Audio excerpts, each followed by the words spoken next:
When you think about British Columbia, you think about its vast forests. Logging there isn't just an industry, it's a huge part of its history, its legacy. But right now, that legacy is at a serious crossroads. It's facing what you could only call a perfect storm of challenges, and it's in a real fight for its future. Okay, let's get into this. The Truck Loggers Association of BC, they're right at the heart of this, and they've boiled it all down to one simple but really powerful question that's going to frame everything we talk about today. Is the sun rising on a new era of opportunity, or is it setting for good on an entire way of life? So to really figure this out, we're going to break it down into 5 key parts. We'll start with that core question, then we'll really dig into the case for this being a sunset industry. After that, we'll look at how the industry is fighting for a sunrise. Then we'll check out the new tools of the trade, and finally, we'll get right down to what matters most, the contractor's bottom line. All right, so first up, what does that sunset argument actually look like? Well, it's not just one thing. That would be too easy. No, what we're talking about here is a perfect storm of economic and environmental pressures, and they're all hitting at the exact same time. For the independent contractors, and these guys are really the backbone of the whole industry, the hits are just coming from every direction. I mean, look at this. From the forest itself, you've got less timber to harvest, and you're still dealing with the fallout from the mountain pine beetle epidemic. Then, from the market side, sawmills are shutting down, lumber prices are down, and you've got these high U.S. duties.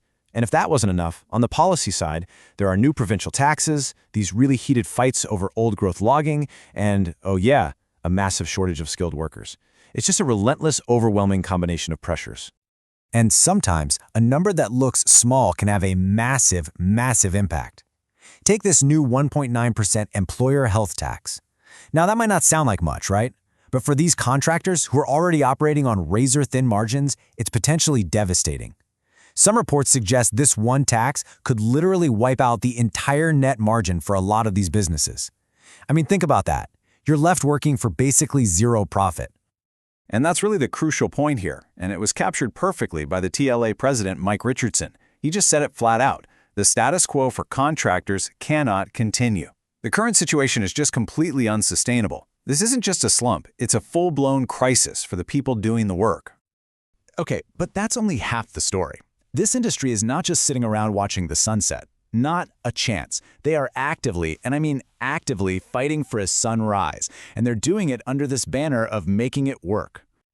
So, where does a fight like this get organized? It's through groups just like the Truck Loggers Association.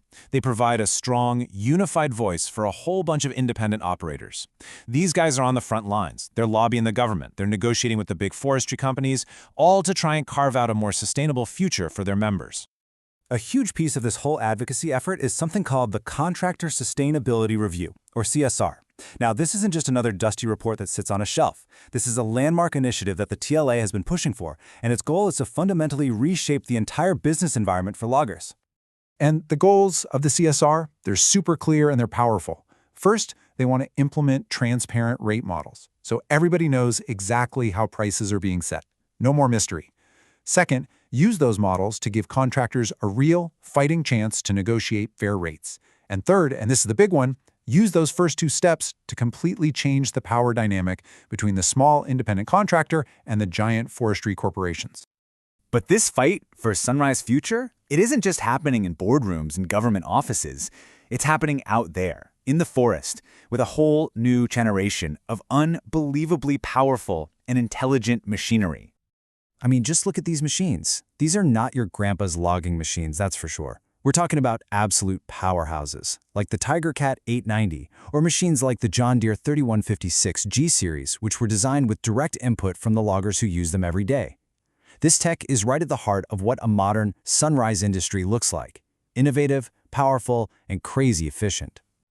So what's the actual competitive edge here? Well, it's a whole mix of things. You're getting way more power and lifting capacity, but at the same time, you're getting better fuel economy, and that helps the bottom line directly. These are often super versatile platforms that can do a bunch of different jobs, and they're integrating advanced data to make every single movement as efficient as possible. When you're in a low-margin business, this is how you find a way to make it work. But there's always a but, isn't there? There's a catch. This technology is absolutely the key to survival, but it comes with a seriously hefty price tag. To stay competitive, you have to make these huge capital investments, and that is a massive challenge for businesses whose profit margins are already getting squeezed from every other direction. So this brings us right down to the most critical decision a contractor has to make. It's not just about what machine to buy, but how on earth you're going to pay for the very tools you need to have a shot at that sunrise future.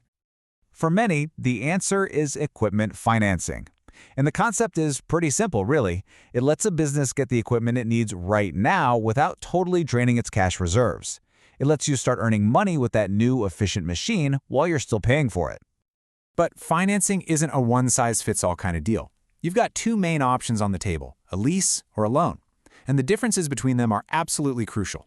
So with a loan, you own the equipment right from day one, which is great, but you'll probably need a down payment and it shows up as debt on your books. With a lease, you don't own it. The financing company does. But you often don't need a down payment, the entire payment can be a tax deduction, and the approvals are way faster. So the big question is, which one is the right move? Well, if preserving your cash flow and getting maximum tax flexibility is your #1 priority, a lease might be the smartest answer. But if owning that asset outright is more important for your long-term plan, then a loan is probably the way to go. There's no single right answer here, just the right strategy for your specific business. And that brings us right back to our big question. The sunset view sees an industry that's just bogged down by shrinking supply, high taxes, and this crushing uncertainty. But the sunrise view? It sees an industry that is actively fighting back with smart policy advocacy, powerful new technology, and some really savvy financial strategies. So, is it a sunrise or a sunset? Well, the answer seems to be it's both. The sun is definitely setting on the old ways of doing business. That status quo, as they said, cannot continue.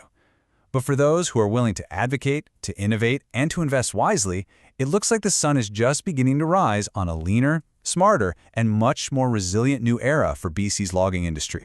And this whole story leaves us with a final thought, one that goes far beyond the forests of British Columbia.